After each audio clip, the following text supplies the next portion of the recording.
vamunoti advocate Fadzai Mahere vozovhura hombe manje Fadzai Mahere oya oexposa ZANU-PF aiwa nehunhu hwainoita aiwa huku haijeka vanhu kana kuya kuzopesecuta vanhu sana pina mashoko atokwana Fadzai Mahere aiwa nhasi azovhurika manje kana akambovhurika nhasi azonyanyisa notibva subscribe like utina on the bell icon mutano yanyora achiti sometimes I feel like the Zimbabwean story is not told boldly enough.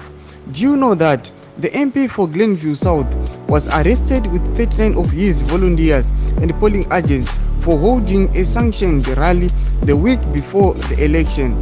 On the day of the arrest, one of his volunteers was stoned to death by ZANU-PF supporters. Nobody was brought to book for his murder. On the election day, they were still in jail.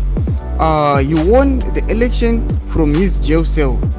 This is what we mean when we say it's a circus. We need new leaders. Mashoko anoya advocate wana Fadzai Mahere achiti aiwa ZANU-PF chaiyo aiwa yakatora MP we Glenview ndobva aarestiwa mamwe masupporters ake ndobva stonewa to death but apambona kana munhu akazomboendeswa kukoti kuti auraya munhu kana kuita sei.